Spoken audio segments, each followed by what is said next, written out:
அஸ்ஸலாமு அலைக்கும் வரஹ்மதுல்லாஹி வபரகாத்துஹு. அன்பும் அக்கறையும் கொண்ட சகோதர சகோதரிகளே, இன்று நாம் பேசப்போகும் விஷயம் ஒவ்வொரு மனிதனுடைய வாழ்க்கையையும் மாற்றக்கூடிய ஒரு சக்தி. அது என்ன சக்தி தெரியுமா? துஆவின் சக்தி. மனிதன் பேசாமல் இருந்தாலும் அவன் இதயம் பேசிக்கொண்டே இருக்கும். அந்த இதயத்தின் மொழியே துஆ.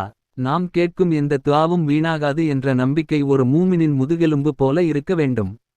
நாம் அடிக்கடி மனதில் எழுதிக்கொள்ள வேண்டிய ஒரு உண்மை என்னவென்றால், அல்லாஹ்விடம் கேட்ட ஒன்று ஒருபோதும் வீணாகாது. இன்று கேட்டது நாளை கிடைக்கலாம். இந்த மாதம் கேட்டது அடுத்த மாதம் கிடைக்கலாம். ஒரு வருடம் கழித்து கிடைக்கலாம். சில நேரங்களில் பல வருடங்கள் கழித்து கிடைக்கலாம். ஆனால் அது வீணாகாது. அல்லாஹ் பதில் தருவான். நாம் கேட்டதை தருவான், அல்லது அதைவிட சிறந்ததை தருவான், அல்லது நமக்கு வரவிருந்த ஒரு ஆபத்தை அந்த துஆவின் மூலம் தடுத்துவிடுவான். சில சமயம் நாம் சொல்வோம் அல்லவா, ஒரு நிமிஷம் தாமதமானிருந்தால் என் வாழ்க்கை முடிந்திருக்கும். ஒரு வினாடி முன்போ பின்போ நடந்திருந்தால் நான் இன்று உயிரோடு இருக்க மாட்டேன் என்று. அது யாரோ செய்த துஆவாக இருக்கலாம். அல்லது நாம் வாழ்க்கையில் எப்போதோ கண்ணீர் வடித்து செய்த துஆவாக இருக்கலாம். துஆ வீணாகாது. ஒரு சம்பவத்தை நினைவில் கொள்ளுங்கள். சிலர் கடலில் பயணம் செய்து கொண்டிருந்தார்கள். புயல், அலை, பயம். அப்போது அவர்கள் அல்லாஹ்விடம் நேர்ச்சை செய்தார்கள். யா அல்லாஹ், எங்களை காப்பாற்றினால் நாங்கள் சதகா செய்வோம் என்று நியத் செய்தார்கள். அல்லாஹ் அவர்களை காப்பாற்றினான்.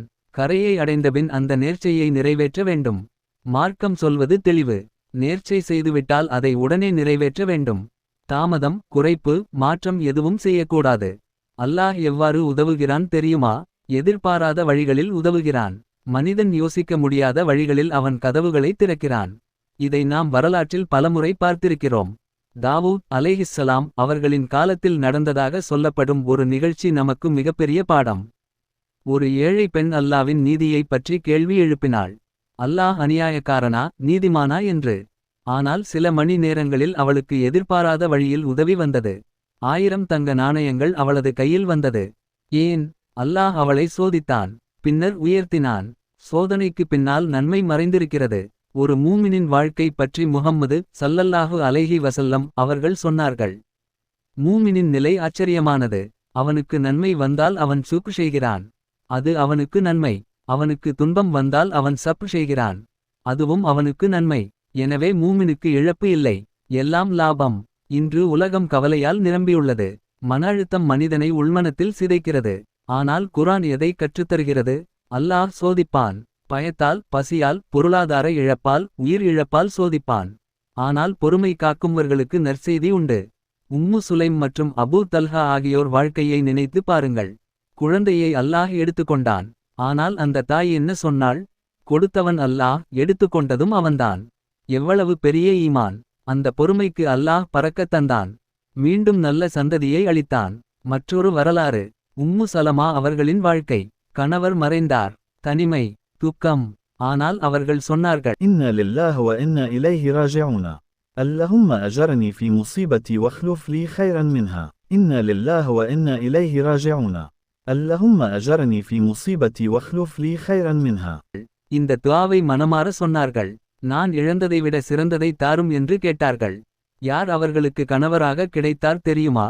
முஹம்மது ஸல்லல்லாஹு அலைஹி வஸல்லம் அவர்களே. இழப்புக்கு பின்னால் எவ்வளவு பெரிய பரிசு! ஆயிஷா ரலியல்லாஹு அன்ஹா அவர்கள் மீது அவதூறு சுமத்தப்பட்டபோது உலகமே பேசிக்கொண்டிருந்தது. ஆனால் அல்லாஹ் குர்ஆனில் வசனங்களை இறக்கி அவர்களின் தூய்மையை நிரூபித்தான். மனிதர்கள் பேசலாம். அல்லாஹ் முடிவு செய்வான். சோதனை வந்தால் அது நம்மை உயர்த்தத்தான். அன்புகளே, வாழ்க்கையில் சிரமங்கள் வரும்போது நாம் என்ன செய்கிறோம்? மனம் தளர்கிறோம். எதிர்காலத்தை கற்பனை செய்து பயப்படுகிறோம். ஆனால் ஒரு சிறுவன் கூட நம்பிக்கையால் வெற்றி கண்டான். அவனுக்கு நோய் என்று சொன்னார்கள். ஆனால் அவன் மனதில் நான் போராடுவேன் என்ற எண்ணம் வைத்தான். நம்பிக்கை உடலுக்கும் சக்தி தருகிறது. அப்படியானால் அல்லாஹ் மீது நம்பிக்கை வைத்தால் எவ்வளவு பெரிய சக்தி கிடைக்கும்? எப்போதும் நமது நாவு திக்கில் ஈடுபட்டிருக்க வேண்டும். سبحان الله، الحمد لله، الله أكبر، لا إله إلا الله. سبحان الله، الحمد لله، الله أكبر، لا إله إلا الله. இந்த வார்த்தைகள் மன அழுத்தத்தை கரைக்கக்கூடிய மருந்து. இதயம் கலங்கும்போது சொல்லுங்கள், حسبنا الله ونعم الوكيل. حسبنا الله ونعم الوكيل. துஆ செய்யுங்கள். கண்ணீர் வடிக்குங்கள். அல்லாஹ் அருகில் இருக்கிறான். அவன் நம்மை விட்டுவிடமாட்டான். இழப்பு வந்தால் சப்ர், நன்மை வந்தால் சுக்ர். இதுவே மூமினின் பாதை. அன்பு சகோதரர்களே, இன்று முதல் நாம் ஒரு முடிவு எடுக்கலாம். எந்த சூழ்நிலையிலும் துஆவை விட்டுவிட மாட்டோம். எந்த சிரமத்திலும் திக்கை நிறுத்த மாட்டோம். நேர்ச்சை செய்தால் நிறைவேற்றுவோம். அல்லாஹ் மீது முழு நம்பிக்கை வைத்து வாழ்வோம். வல்ல அல்லாஹ் நமக்கு உறுதியான ஈமான் தாராக. சோதனைகளில் சப்ர் தாராக. நன்மைகளில் சுக்கு செய்யும் மனம் தாராக. நமது துஆகளை ஏற்றுக்கொள்ளும் அருள் தாராக. ஆமீன். இந்த உரை உங்களுக்கு பயனுள்ளதாக இருந்தால் எங்கள் சேனலை மறக்காமல் சப்ஸ்கிரைப் செய்யுங்கள். இந்த காணொளியை லைக் செய்யுங்கள். உங்கள் நண்பர்களுடன் ஷேர் செய்யுங்கள். உங்கள் ஆதரவு இன்னும் பல நன்மைமிகு உரைகளை கொண்டு வர உதவும்.